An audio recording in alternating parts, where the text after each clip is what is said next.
With our discussion of integration, so far we have treated all of these functions as continuous, but there must be some approach that allows us to work out the integral of a function if it is discontinuous, if there is a sudden break in the data. Now, in physics, there are many times when our graph shows discontinuities. For example, if we're looking at the graph of the temperature rising against the energy input for an object that's going through a phase change, and though we wouldn't really represent that as a function, discontinuities do exist, and we need to consider how we treat discontinuities when we are integrating.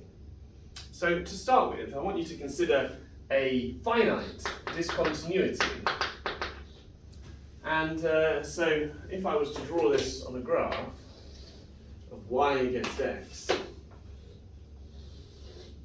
like this, and y there and x here, I'm imagining that I've got one function just doing that, and then after some point it does that. So there's this discontinuity, but it is finite. And that means that it's not going to infinity within that discontinuity. It is just changing value. And I'm going to say that a is this point at the beginning of the function and this point at the end. And I'm going to integrate between these two limits. I want to know what the area of the graph is between a and b. And we're going to say that this point here in the middle is c. Now, I need to just declare that x is going to be within the range between a and b. That's what we're looking at. So if I was interested in the integral between a and b of this function, which is f of x dx, then I can do something that is quite simple. I can consider this as two separate sub-intervals, this between a and c, and then this between c and b, and then just add them together.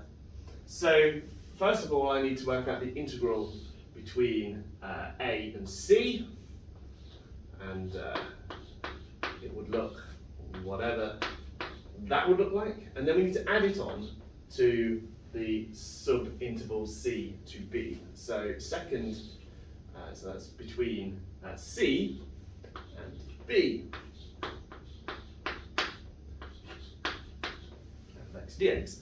Straightforward, right? You just add together the different areas of the different sections, making sure that you call the discontinuity the upper limit of one of those sections and the lower limit of another one of those sections.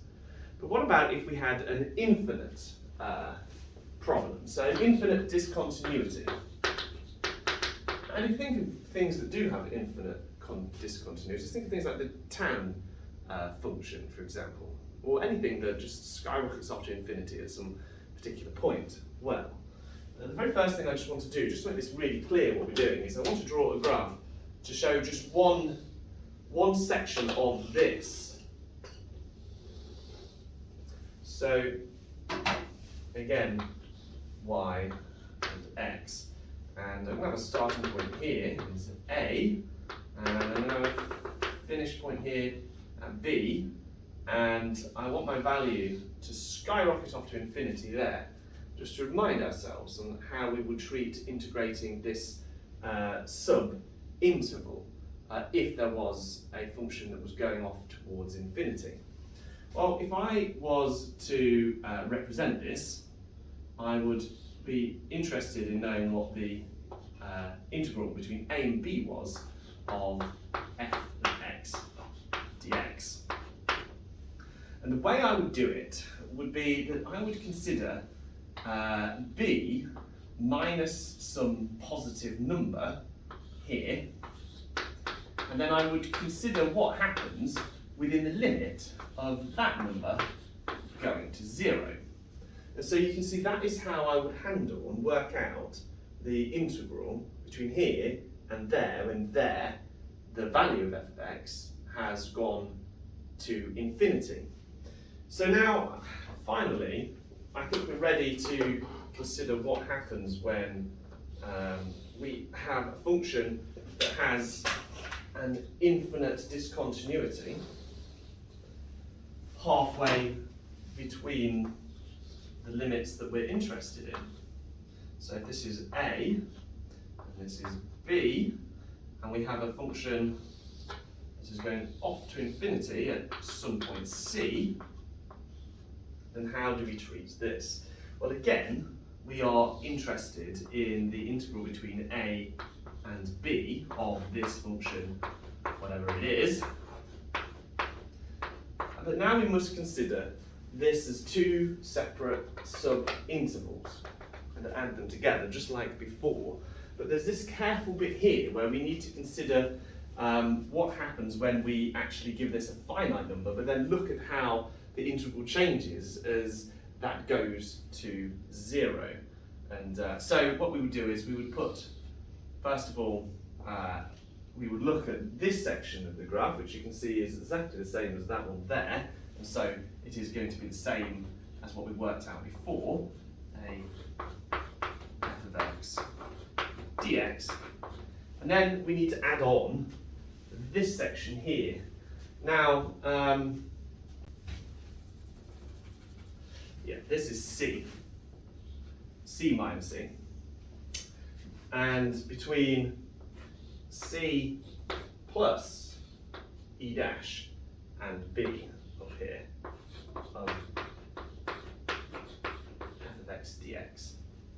And as e goes towards 0 and e dash goes towards 0, then you can then see that this is going to equal the straightforward sum of this integral and that integral.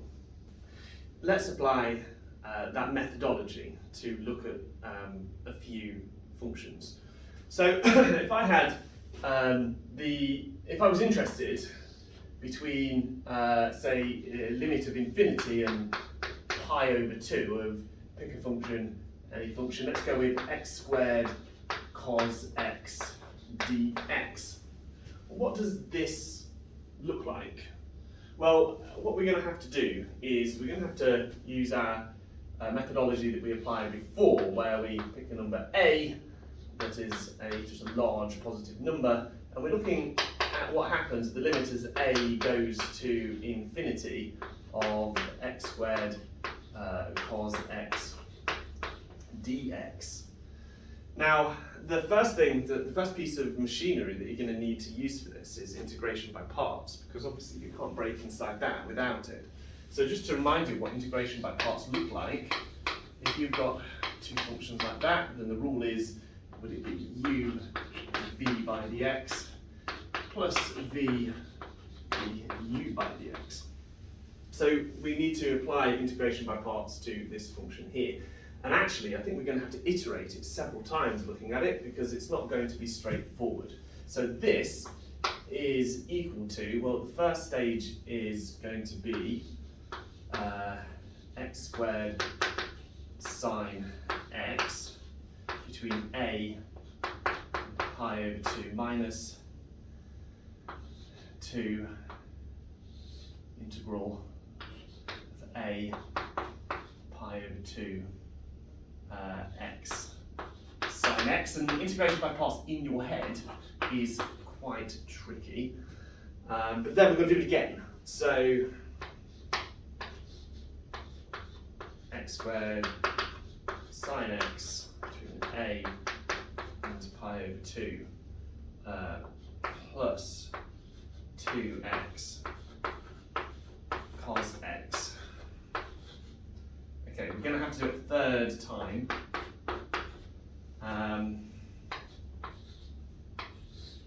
Minus 2 a pi over 2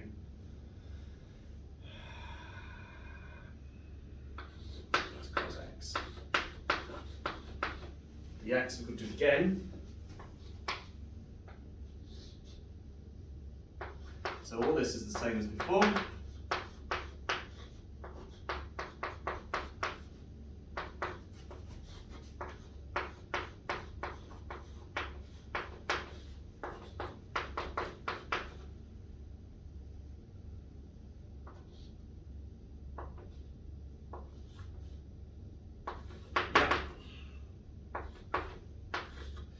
now you can see that all of these are seated between the same limits, so we can draw it all out as on the same line. So x squared sine x plus 2x cos x minus 2 sine x between a and pi over 2. So now let's stick in some values. Let's stick a in to start with. So we have a squared sine a plus 2a cos a minus 2 sine a minus pi over 2 squared sine pi over 2 plus 2 pi over 2, and you can see that this is going to simplify, I think. Pi over 2 minus 2 sine pi over 2, which, and we're running out of space now, is a squared sine a plus 2a cos a minus 2 sine a.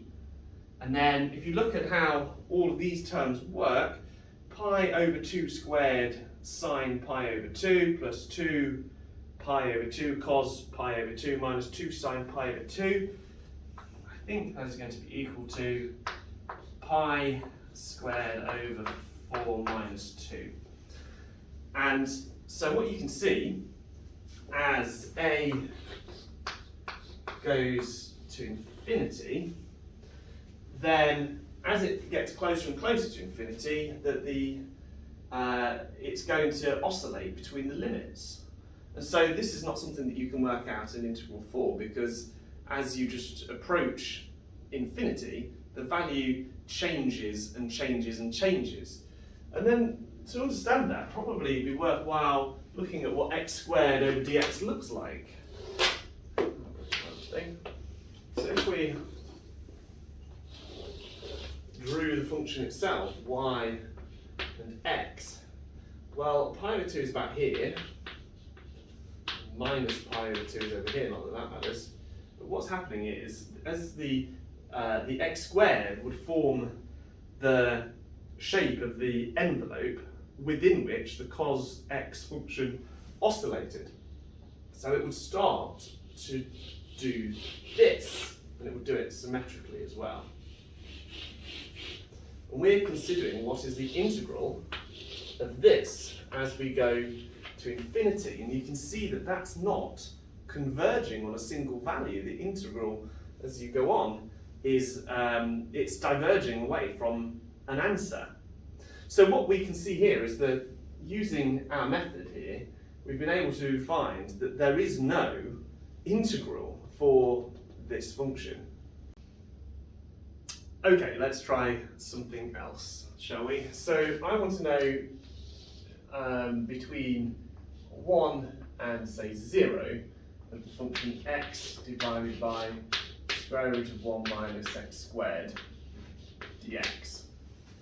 Now, important to realise why it's relevant to this is that if we draw this, then what we're going to find this function doing is at the value 1, there is this upper limit discontinuity. It's going off towards infinity. So we need to solve this integral. Now, basically, we're going to do like we did before. So we do 1 minus e, where e is a positive number, and 0. Now, what I find helps here, because of the fact that this is a fraction here, is that it's just to do 1 divided by root 1 minus x squared x dx. So now you can see that you can solve these bits in turn. So the integral of x is minus a half, so we can do that bit first, it's an easy bit. Minus a half, 1 minus e 0. And now we just have to deal with this bit. And the way that we're going to do that is, well, we're going to simplify it. If we represent 1 minus x squared as a new variable t, then what we have there is 1 divided by the square root of t.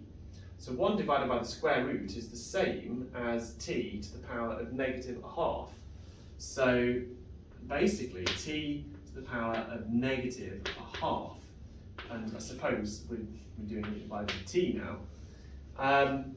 So now let's have a little look at that. Now t to the power of negative a half is going to be, well, to do the next step, where should we do it? Do it over here. So we've got the minus a half from before, multiplied by, it's going to be 2t to the half. And that solves that. But then we've got a bit of a mess that we need to solve. So we're going to substitute in for t. So minus a half times 2, which you can see is going to cancel out.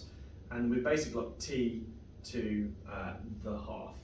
So that was basically 2 times the square root of 1 minus x squared. So what we can do is have a look. So it's going to be minus, because the minus stays there. Half times a 2 is equal to 1, so just forget about that. And then we've got the square root of 1 minus x squared, and we're now going to evaluate it between the limits of 1 minus e and 0, which gives us, let's start this off. So first of all, we've got 1 minus square root, sorry, you can't see what we're doing. 1 minus square root, 1 minus e squared. So that's the first term substituted in. And add on the second one, which is going to be square root 1 minus 0 squared. And so that whole term is just going to go to 0. So this term, let's just evaluate this. Minus, so 1 minus e, 1 minus e. And so we get negative square root of 1 minus, 1 times 1 is 1, minus 1 times minus e is minus e, 1 times minus e is minus e, minus e times minus e is e squared, which means that one cancels out with that one, and we end up equal to minus square root of minus 2e plus e squared, which is equal to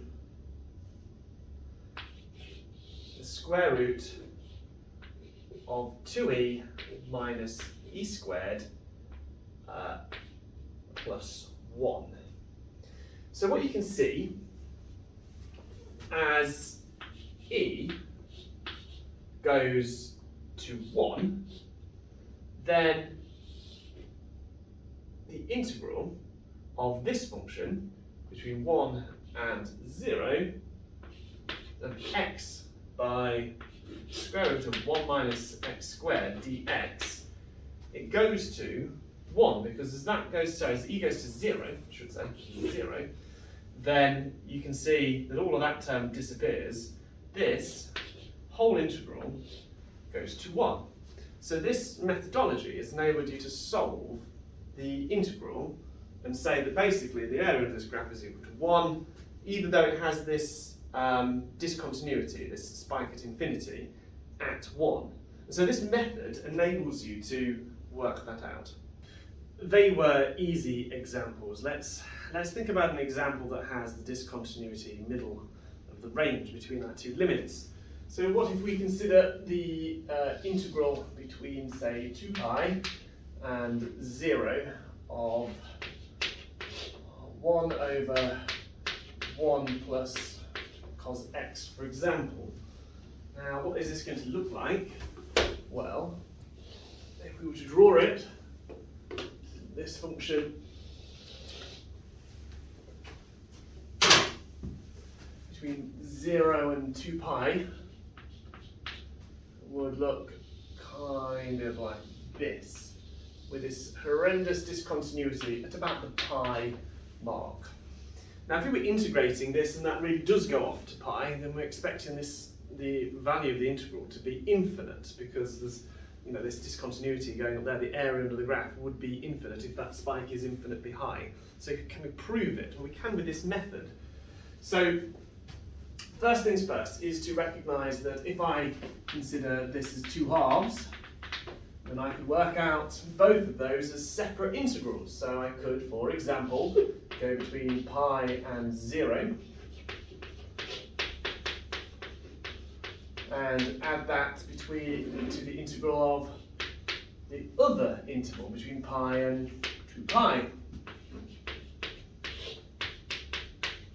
which you can see is the same as, just because of the symmetry, having 2 of the first one, because one of them is going to have the same area under the graph as the other one. The integrals are going to have the same value, 1 plus cos x.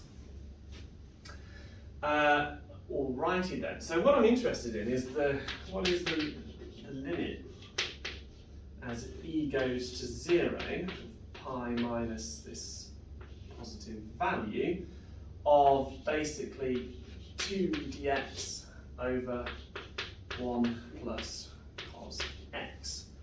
Now, I don't know how to do that in my head, but what I do know is that the half-angle formula, the identity, is that cos x over 2 is equal to the square root of 1 plus cos x over 2.